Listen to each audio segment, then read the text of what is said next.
दोस्तों, आज मार्केट में इन्वेस्टमेंट के लिए काफ़ी सारे ऐप्स अवेलेबल है। हम में से बहुत सारे लोग इनमें से कोई ना कोई ऐप ज़रूर यूज़ करते हैं। लेकिन रिसेंटली एक ऐसे इंसिडेंट हुआ था एक इन्वेस्टर के साथ जो ग्रो ऐप यूज़ कर रहा था। और जिस इंसिडेंट ने हम सभी को इस उलझन में डाल दिया है कि अगर हम ये ऐप यूज़ कर रहे हैं तो हम हमारी इन्वेस्टमेंट अगर एक्चुअल म्यूचुअल फंड में हो रही है या नहीं, उसको किस तरीके से वैलिडेट करें।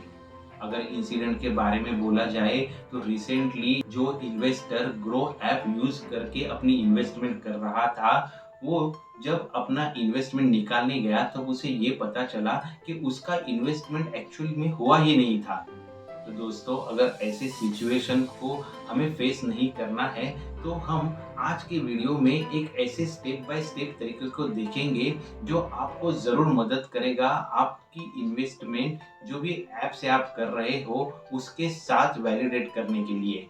और जो टेक्निक की हम बात करेंगे वो 100% फ्री टेक्निक है।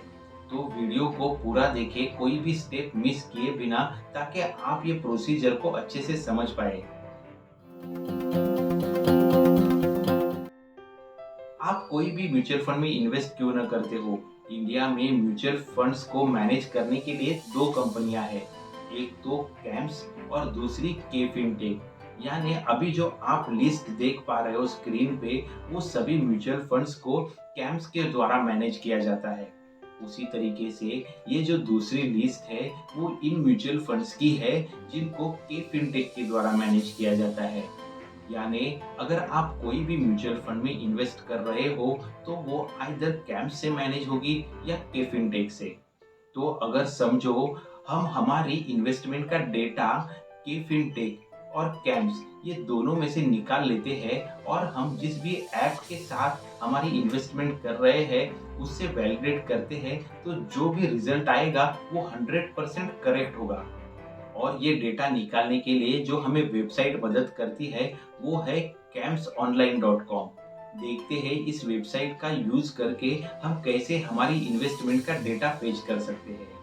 गूगल में हमें CAMS सर्च करना है। जैसे ही हम इसे सर्च करेंगे तो www.camsonline.com ये वेबसाइट हमें देखने मिलेगी। उसके ऊपर क्लिक करके हमें आगे बढ़ना है। जैसे ही हम ये वेबसाइट में एंटर करेंगे हमें काफ़ी सारे ऑप्शंस दिखने मिलेंगे।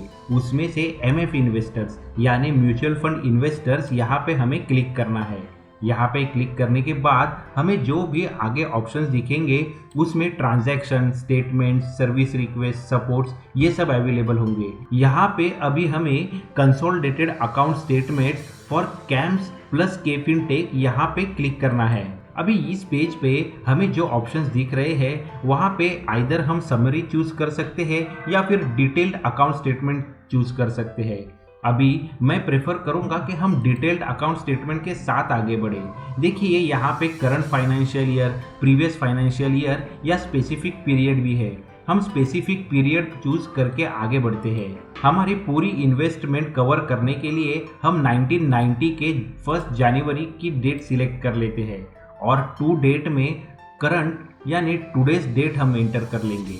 अभी यहाँ पे फोलियो लिस्टिंग में हमें मल्टीपल ऑप्शंस है। इनमें से अगर हम विथ जीरो बैलेंस फोलियोज करते हैं तो हमें वो सब फोलियोज भी दिखने मिलेंगे जहाँ पे हमने प्रीवियसली इन्वेस्टमेंट की थी लेकिन अभी वहाँ से पूरी इन्वेस्टमेंट रिडीम कर चुके हैं।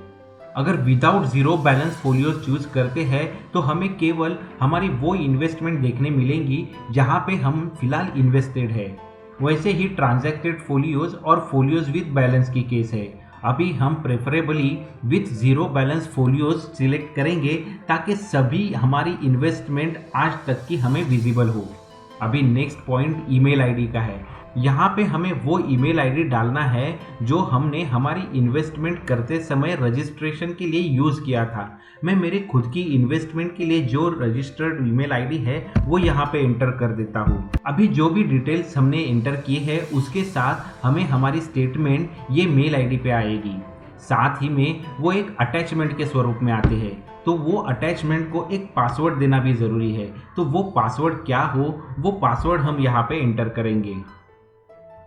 उसी पासवर्ड को दोस्तों यहाँ पे हमें कंफर्म भी करना है। ये सब डिटेल्स फिल होने के बाद हम इसे सबमिट कर देंगे।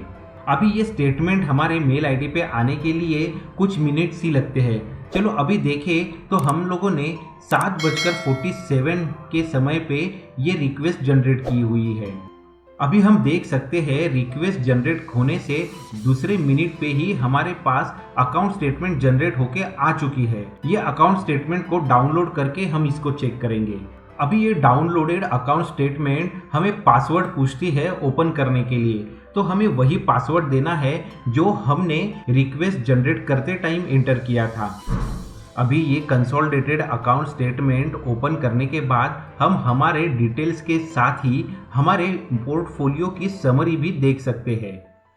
तो दोस्तों, ये सिंपल स्टेप्स फॉलो करके आप आपकी ऐप के थ्रू होने वाली इन्वेस्टमेंट एक्चुअल म्यूचुअल फंड में हो रही है या नहीं, उसके साथ वैलिडेट कर पाओगे। उम्मीद है आज के वीडियो से आपको जरूर कुछ न कुछ नॉलेज मिला होगा। आपके तरह ही आपके जो दोस्त है, रिलेटिव्स है, जो ऐप यूज करके इन्वेस्टमेंट करते हैं, उनके साथ ये नॉलेजेबल वीडियो जरूर शेयर करें और उनकी भी मदद करें। दोस्तों, mutual fund analysis, stock analysis, money concepts, finance news, इनके रिलेटेड वीडियोस ये चैनल पे आते रहते हैं। आप ऐसे टॉपिक में इंटरेस्ट रखते हो और आपने अभी तक ये चैनल को सब्सक्राइब नहीं किया है तो इसे जरूर सब्सक्राइब करें। जल्द ही मिलते हैं नेक्स्ट नॉलेजेबल वीडियो में। Thanks for watching.